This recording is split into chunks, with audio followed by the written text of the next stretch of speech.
Nilikuwa namwangalia naye kama mamangu. Kama mamangu mzazi ama baba mzazi. Kwa sababu alikuwa ananifanyia sana mambo mengi na tena alikuwa ananipea tu advice poa tu.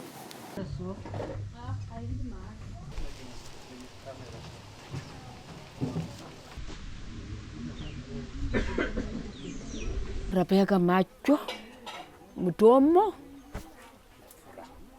Sijaongea na Rebecca. Rebecca amefura, najua mila yake ni, najuanga tu mila yake ni Rebecca, lakini huku ni kitu kingine. Sasa hii mama, na mtu nasaidia mimi. Hakuna mtu nasaidia mimi saa hii. Uchungu mtoto yangu na mbili.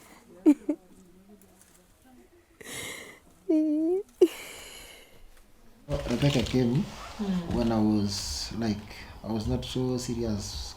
But when Rebecca came, just within a year, so there was no more Dixon was no more depending on me.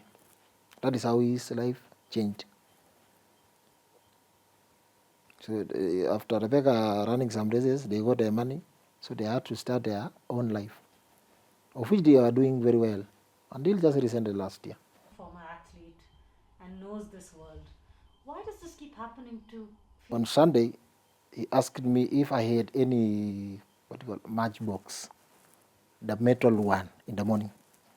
Little did I know that maybe he was going to use it to burn Rebecca. He was saying that in his house, the normal matchbox is not functioning well. So when I heard about the case of Rebecca, I reflected back what he had asked me about it, and I said, okay, this is the reason why he was asking it.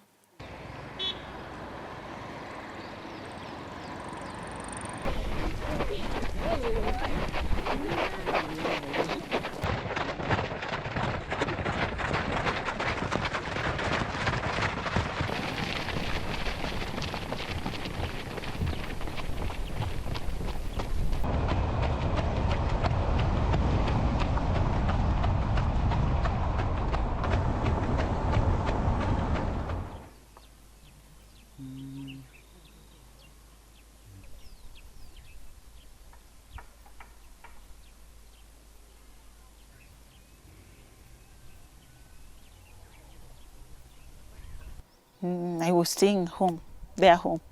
Then I tell the guy, oh, it's now the time I need to go back to Iten to start my training again from maternity. The guy told me, no, not now. I just want you to be my baby mommies. Anything else, no. Then the guy started like, no associating. Even a phone I didn't have to make a call. Even to go my mother house, no. They will not agree to break the relationship because when you provide everything, you pay the rent, shamba yenye mmenunua imeandikwa kwa jina yako, everything kwa jina yako. So anaona if you move it from that relationship, ye maisha yake hana anything.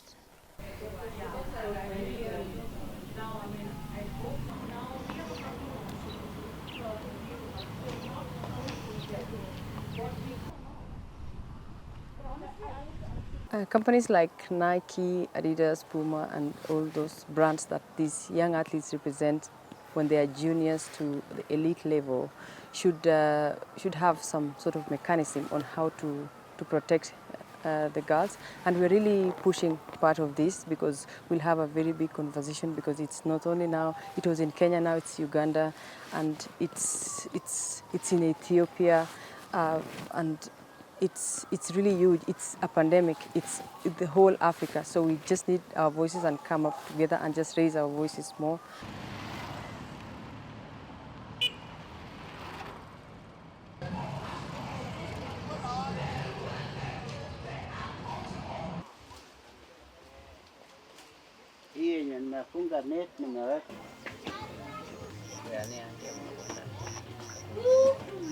Rebecca, nitafuta shamba ya mbili ili anunue.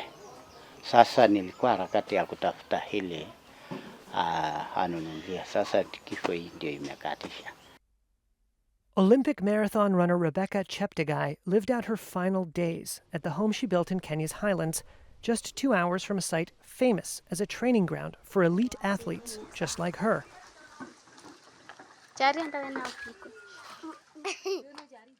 The marathoner competed for her native Uganda in the Paris Olympics this past summer. But Cheptegei could not outrun the deadly violence that pursued her and women like her in Kenya. Police say a former boyfriend named Dixon Diema Marangach ambushed her in her home on September 1st. They say he attacked her sister with a machete, then doused Cheptegei with gasoline and set her on fire. Cheptegei died 4 days later from burns to more than 80% of her body. Marangach died on September 9th, also from burn injuries. Rebecca's father, Joseph Cheptegei, described his daughter as a good girl, obedient and happy. Rebecca, nitafuta shamba ya mbili. But she was also strong and independent. Joseph told Reuters Rebecca ended the relationship with Marangach in January. He alleged Marangach beat her up, broke her phone, and sent men to try to intimidate her into handing over her land and house. Her father said that at least 3 times this year, Cheptegei had reported her ex-boyfriend to police for threats and physical abuse. And he blames police inaction for his daughter's death. Cheptegei's killing so soon after the athlete had competed for Uganda in the Paris Olympics shocked the world. But it also sheds light on the dark side of success for female athletes in Kenya's patriarchal society, in which they can become targets for predatory men.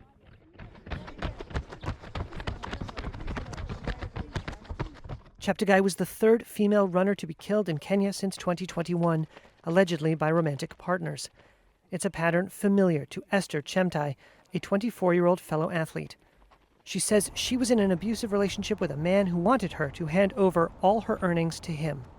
They will not agree to break the relationship because when you provide everything, you pay the rent, shamba yenye mmenunua imeandikwa kwa jina yako, everything kwa jina yako. So anaona if you move it from that relationship, yeah, maisha yake hana anything.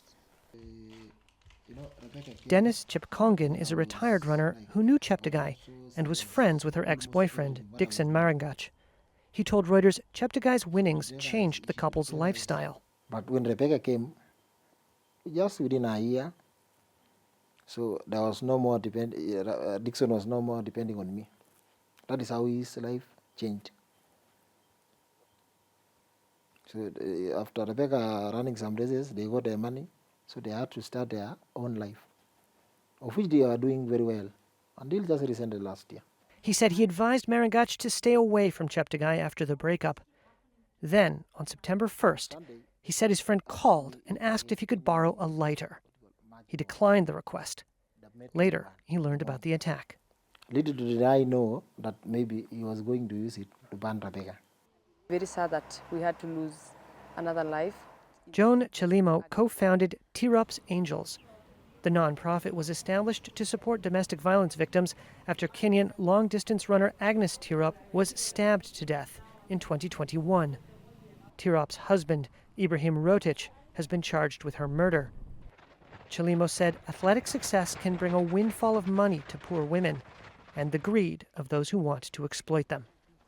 We are really hoping that most part of our education will educate not only the athletes also, because also part of the community, like the family, because these things are very cultural.